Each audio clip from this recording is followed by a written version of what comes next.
Hola, ¿qué tal amigos? ¿Cómo están? Bienvenidos a un nuevo capítulo de Meditips. El día de hoy vamos a aprender en este video la toma correcta sobre la presión arterial para que nosotros lo podamos hacer en nuestra casa. Así que acompáñenme.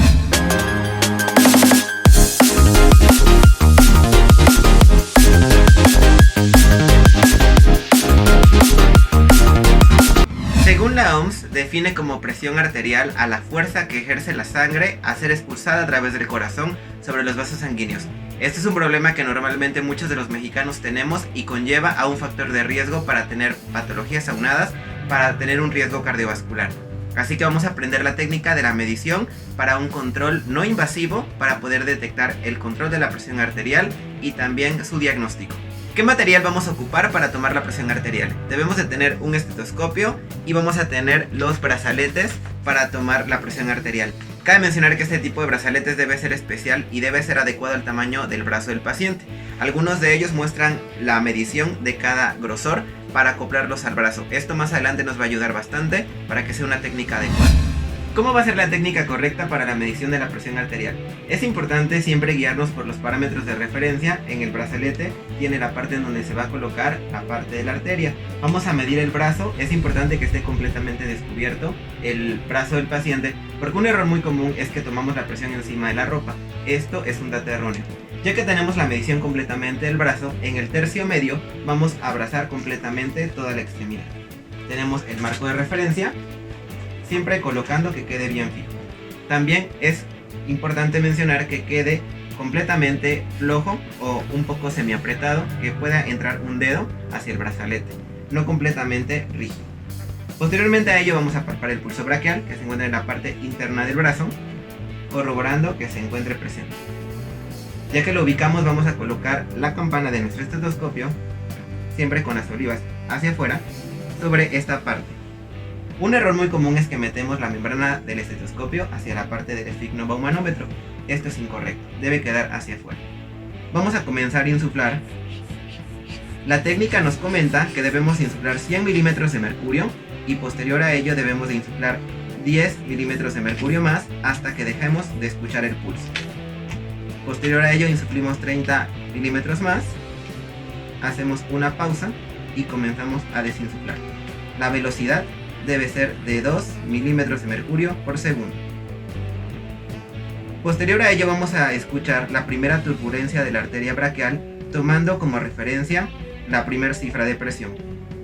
Escuchamos los 5 latidos o los 5 ruidos de Korokov y registramos la última cifra.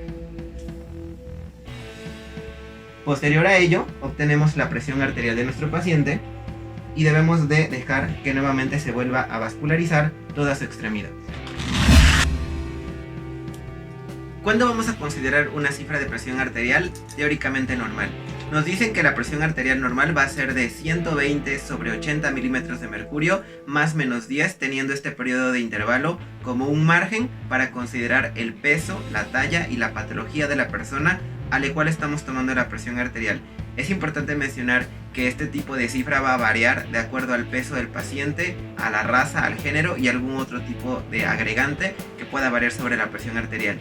Y esta se va a considerar como enfermedad o como patología cuando hay un incremento de las cifras tensionales o decremento, y esto puede generar signos y síntomas en el paciente, en el cual puede tener una enfermedad crónico-degenerativa. Cabe mencionar que cuando nosotros tomamos la presión arterial debemos de escuchar los 5 sonidos de Korokov, que es la turbulencia que ejerce la arteria braquial cuando tiene o comienza a recobrar el pulso. Esto es un poco difícil, ya que cuando somos nuevos en la toma de los signos vitales es difícil de escucharlo, pero normalmente debemos de hacerlo para tener una cifra mejor con la presión arterial. Como le explicábamos durante la técnica, es importante saber el tamaño del brazalete que nosotros debemos ocupar. También el estetoscopio debe estar indicado si es un estetoscopio pediátrico o adulto, ya que teóricamente nosotros debemos de medir el brazo del paciente en el grosor, y esto nos va a ayudar para la elección de nuestro brazalete, ya que si el brazalete es mucho más grande o más pequeño va a ejercer un dato que no es correcto para la toma de la presión arterial del paciente. Y antes de finalizar te voy a compartir 4 meditips.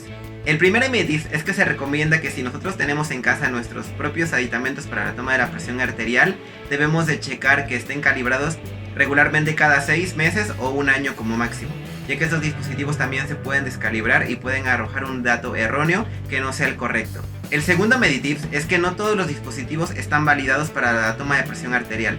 Se recomienda que debemos de tener brazaletes anaerobios y no se recomienda tomar la presión arterial con baumanómetros que sean digitales o automáticos, ya que estos son muy frágiles y se descalibran muy rápido y también van a tener un dato erróneo para la cifra de la presión arterial. El tercer Meditips es que se recomienda que al paciente, cuando se le toma la presión, debe descansar antes 5 minutos, ya que este pueda generar una alteración si el paciente llega caminando o con otra actividad y se le toma la presión. Y el cuarto Meditips es que cuando a un paciente va a tener consulta crónico-degenerativo, se le recomienda que 30 minutos previo no tome café, no tome bebidas energetizantes, no realice ejercicio intenso, no fume o en este caso tenga dolor, ya que cualquiera de este tipo de factor puede desencadenar una presión arterial alta cuando no es de manera patológica. Cabe mencionar que el dolor por ende va a tener un incremento de todos los signos vitales y el paciente puede permanecer alterado. Mi nombre es Ángel Flores, los invito a que se sigan suscribiendo al canal, que sigan compartiendo los videos y que le sigan dando like. Y mientras tanto nos vemos en un nuevo capítulo de Meditips.